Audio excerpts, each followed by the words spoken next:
57 review. This was a regular 2-week sprint. I will provide the overview.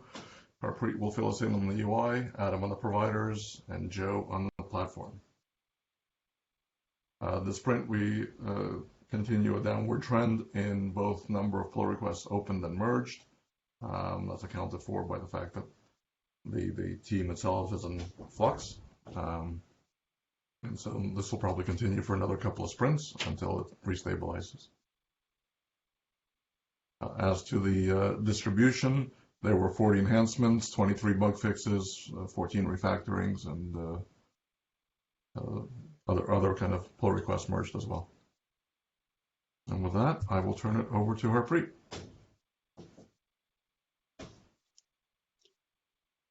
Thank you, Oleg. Hello, everyone. Total of 8 PRs were merged in. There were 2 enhancements, 3 bug fixes, and so on.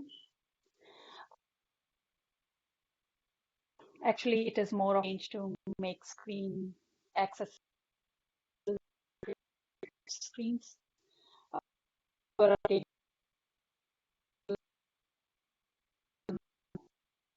It is actually.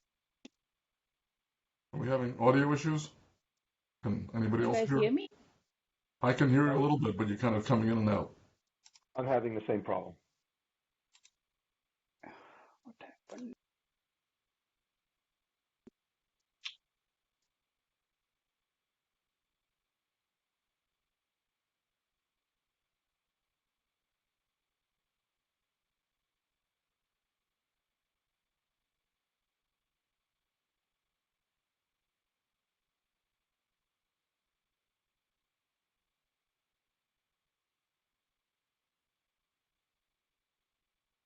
Should we move over to Adam's Prezo while Harpreet reconnects?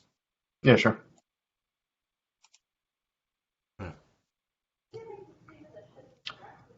All right, so for providers on core this sprint, we landed improved container image chargeback support. Previously, container images were going through each of the containers in order to calculate their chargeback, which is very inefficient.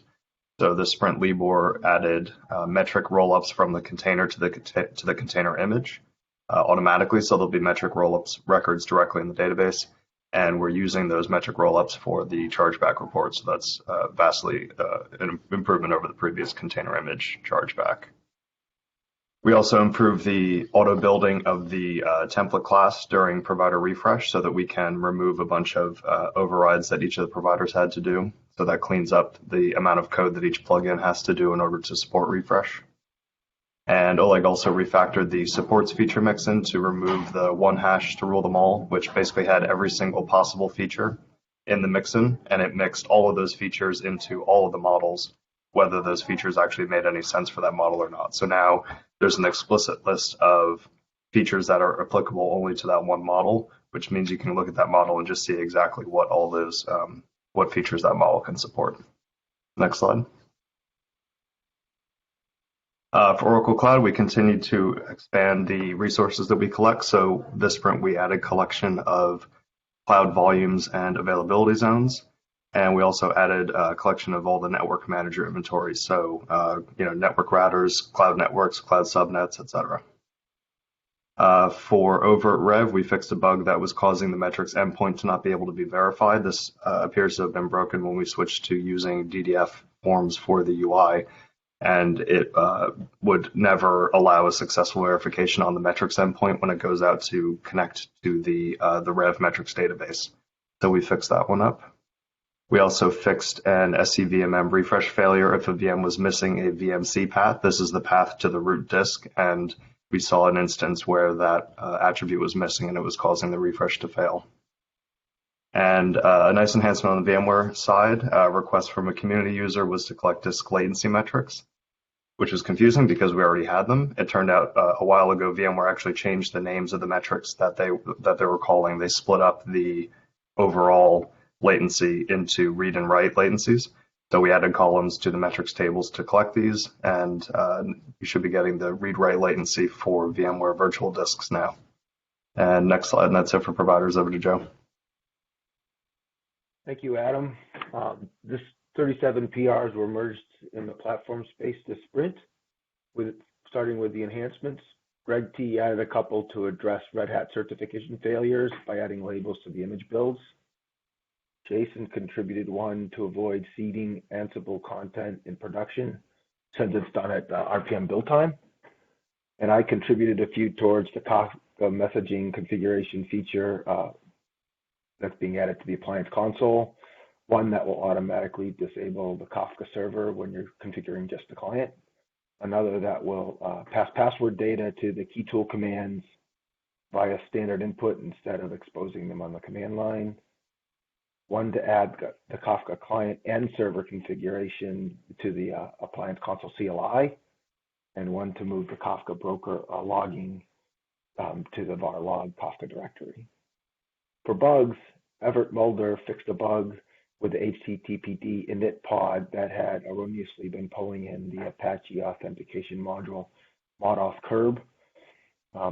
ManageIQ had transitioned to using modauth GSS API and not modauth curb, so that was removed. Jason fixed a bug where the podified operator was failing to push data because directory definitions were not relative to the base directory. This fix also happens to change the meaning of the -D flag required updates on the build machines. Brandon fixed a problem deploying the deploying the Apache pod by adding the backup label to the auth config when it exists.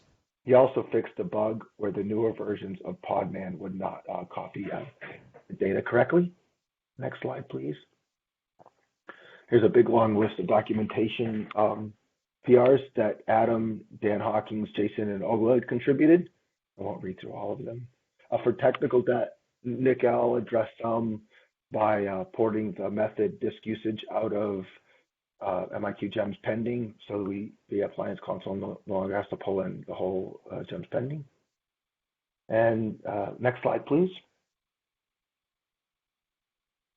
And I just listed a few of the changes that Brandon has jumped into the build space and contributed this sprint. And that's it for the platform space.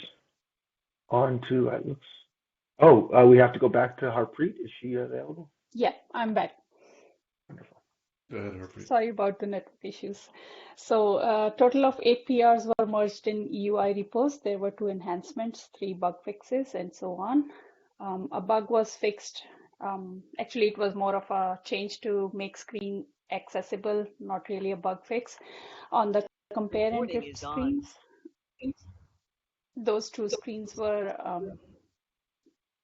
changed to make them accessible with keyboard. So there were no visual changes as such to show. With that, next slide, please.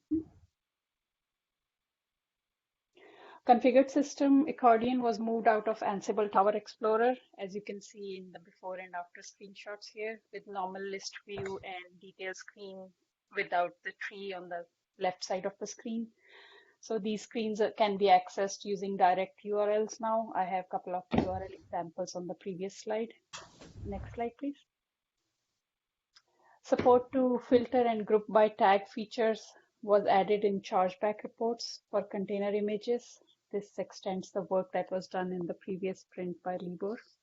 And that is all I have for the UI. Okay, thank you, Harpreet. And with that, we'll bring Sprint 157 review to an end. We'll be back in 2 weeks, same place, same time. And I want to thank everyone, the contributors, the speakers, and everybody else involved in the community. Thank you so much. See you next time.